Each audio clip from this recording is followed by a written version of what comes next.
परमार्थ प्रसंग। जय ठाकुर, जय मां। ओम शिव शिव शिव। स्वामी बिरजानंद जी के सार गर्भित दिव्य उपदेश। जो भगवान को प्राप्त करना चाहें उन्हें किसी भी अवस्था में सत्य का त्याग नहीं करना चाहिए। उसके फल स्वरूप यदि सहस्रों दुख कष्ट भी भोगना पड़े तो भी वह अच्छा ही है। तभी तो सत्य स्वरूप भगवान मिलेंगे। सत्य के छूटते ही भगवान का भी छूटना हुआ। सत्य की अमोघ शक्ति है। सत्य की अमोघ शक्ति है। पिता के सत्य की रक्षा के लिए राम वन में गए। पंच पांडवों ने द्रौपदी को लेकर निर्वासन स्वीकार किया। राजा हरिश्चंद्र का सर्वस्व नाश होकर वे राह के भिखारी बने। पुराणों में सत्य निष्ठा के और भी शतशः दृष्टांत हैं। अपना जीवन विसर्जन करके भी सत्य पालन। हमारे श्री ठाकुर मां को ज्ञान अज्ञान, शुचि असुचि, अच्छा बुरा, पाप पुण्य, धर्म अधर्म आदि सब कुछ समर्पित कर सके, पर सत्य असत्य मां को नहीं दे सके। कारण वे कहते थे कि सत्य दे देने पर फिर किसके सहारे रहें। समय सरसर निकलता जा रहा है। प्रतिक्षण आयु नष्ट हो रही है। जीवन का अर्थ ही मृत्यु है। शरीर कब नष्ट हो जाएगा इसका कोई ठिकाना नहीं। इसीलिए मृत्यु के लिए सदा तैयार रहना चाहिए। व्यर्थ ही समय नष्ट न करो। कोई अवश्य करने का काम भविष्य के लिए न डाल रखो। परलोक के लिए कुछ सहारे की चीज अभी से संचय करो। धन संपत्ति इसी संसार के सहारे हैं, साथ नहीं जाएंगे। साधन भजन परकाल के सहायक है। वही तुम्हारी अपनी निजी चीज है जिसको साथ लेकर जा सकोगे। जो कुछ भी करोगे कुछ भी व्यर्थ नहीं जाएगा, उतना ही मार्ग तय हो जाएगा। इस जीवन में साधन भजन करके जो प्राप्त करोगे, अगले जीवन में वहीं से शुरू करके तेजी से आगे बढ़ोगे।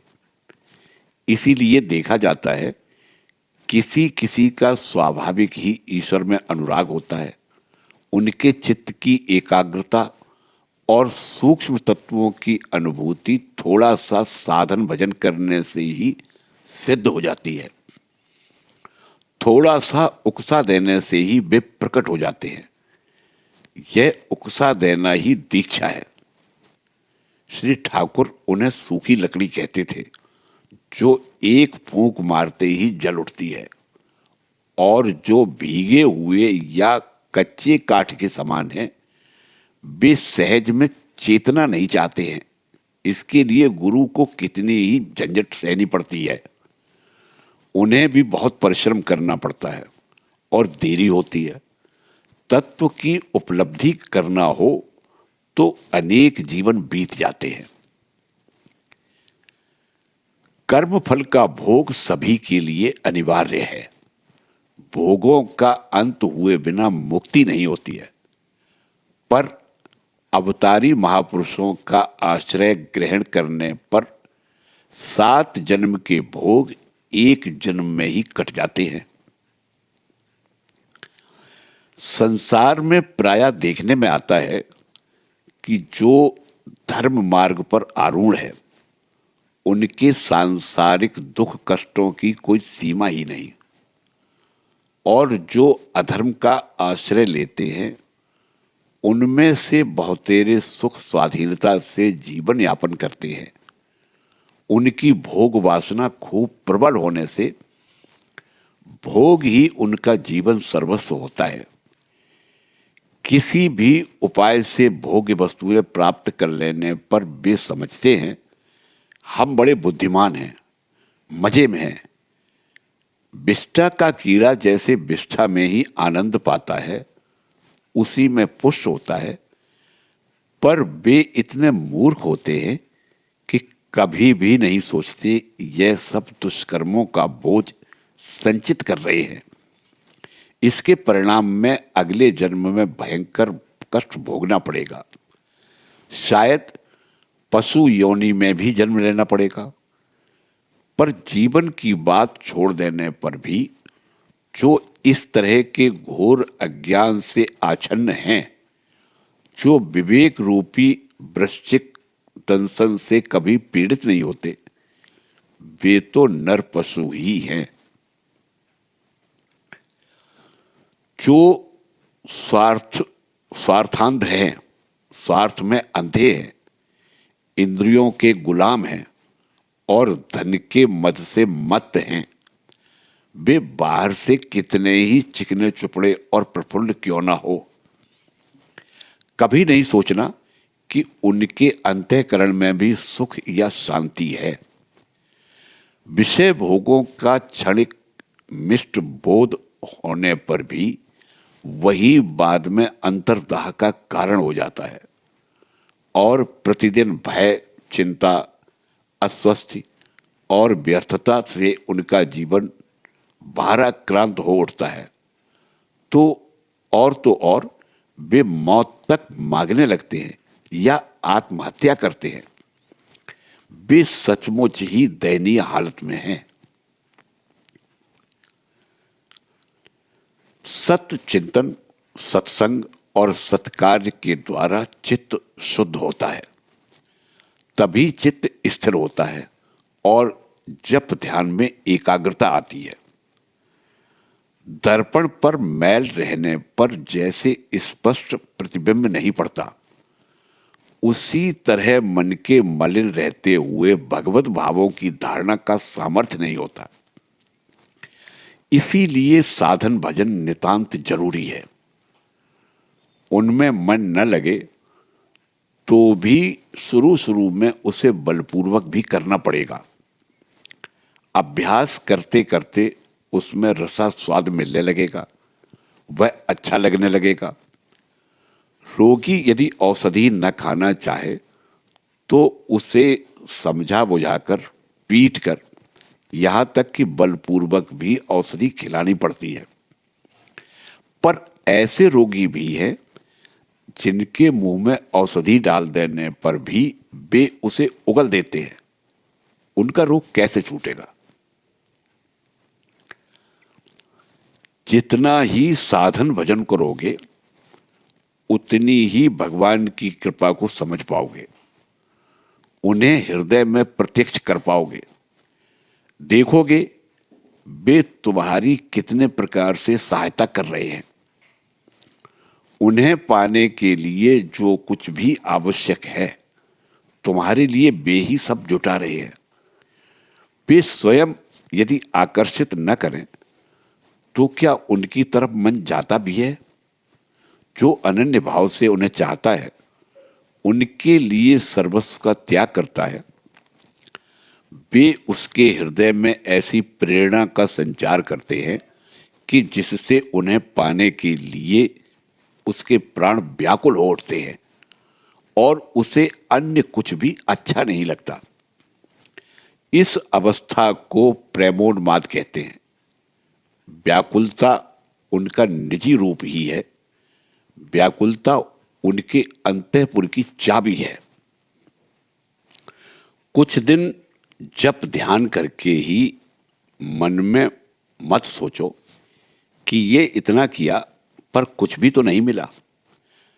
यदि बहुत दिन तक करके भी कोई फल प्राप्ति ना हो तो समझना कहीं न कहीं दरार या छिद्र है जिसमें से सब कुछ निकल जाता है।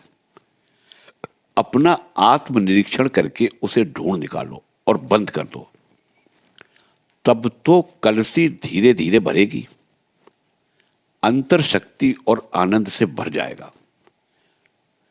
मैं इतना करता हूं, ऐसा सोचना ही महामूढ़ता है, अहंकार का चिन्ह है। इसके बदले में सदा सोचो, मैं चाहे जितना करूं, पर तुम्हें पाने के लिए वह कितना सा है। मेरी खुद की क्या ताकत है जिसके बल पर मैं तुम्हें प्राप्त कर सकूं। तुम यदि निज गुण वश ही मुझ पर कृपा करो तभी होगा। मेरे लिए और कोई उपाय ही नहीं है। मैं तुम्हारा एकांत शरणागत हूं। स्वगुण से मुझ पर दया करो, मेरी रक्षा करो, मुझे भावबंधन से मुक्त कर दो। जब ध्यान का अभ्यास सब समय, सभी जगह और सब अवस्थाओं में किया जा सकता है। ध्यान सिद्ध मनुष्य अपने मन को अंतः प्रदेश में खींच लाकर लोगों के हल्ले गुल्ले में भी ऐसी निर्जनता का अनुभव करते हैं कि उनकी एकाग्रता में किसी से भी व्याघात नहीं हो सकता।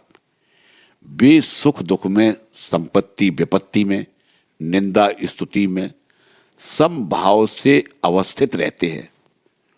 उन्हें गीता में स्तधि ब्रह्मज्ञ पुरुष कहा गया है। उसी तरह जप में जो सिद्ध हैं, उनके प्रति श्वास प्रश्वास के साथ जप आप रूप ही होता रहता है, प्रयत्न करके नहीं करना पड़ता। इसी को अजपा जप कहते हैं।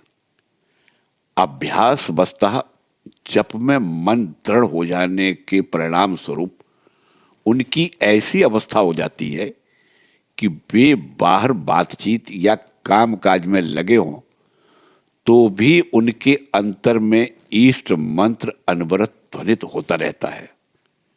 वे लोक शिक्षा के निमित्त मन हुआ तो उस समय माला भी फिराते जाते हैं, पर वैष्णव बाबा जियों के समान भाजी तरकारी का भावताव करते हुए साथ ही माला के गुटियों से खटाखट आवाज करते हुए लोक दिखाऊ माला फेरना यह नहीं है।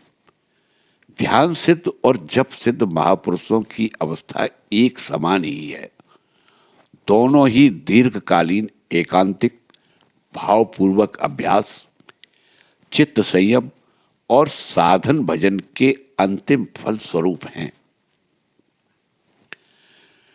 विशेष क्रिया के अनुसार श्वास प्रश्वास समभाव से धीरे धीरे लेने का नाम ही प्राणायाम अर्थात प्राणवायु का नियंत्रण है। प्राणायाम ठीक तरह से लंबे अरसे तक करने से चित्त स्थिर हो जाता है और ध्यान करते समय जिस वस्तु में लगाया जाए उसमें एकाग्रता आती है और उसके संबंध में सम्यक ज्ञान की उपलब्धि होती है। यही प्राणायाम का आध्यात्मिक फल है।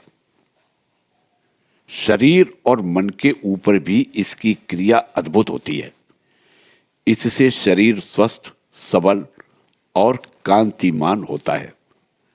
मन भी प्रफुल्ल, धैर्यशाली, वीर्यवान और दृढ़ संकल्प संपन्न होता है और प्रबल इच्छा शक्ति तथा आकर्षण शक्ति विकसित होती है। इसलिए जिस काम में उसे लगाया जाए वह सिद्ध ही होता है। प्राणायाम के फलस्वरूप योगी लोग दीर्घजीवी होते हैं। उन्हें नाना प्रकार की अलौकिक सिद्धियां प्राप्त होती हैं, पर वे परमार्थ प्राप्ति में महाविघ्न स्वरूप हैं। संसार में देखा जाता है कि समस्त जीव जंतुओं का श्वास प्रश्वास जितना धीरे धीरे प्रवाहित होता है वे उतने ही दीर्घायु होते हैं, और जो जल्दी जल्दी सांस छोड़ते हैं वे स्वल्पायु होते हैं। पहले जमाने में लोग स्वाभाविक भाव से जीवन बिताते थे, अतः मनुष्य साधारणतः 100 वर्ष जीवित रहता था। वेद मतानुसार सतायुर्वे पुरुषः। जय ठाकुर, जय मां।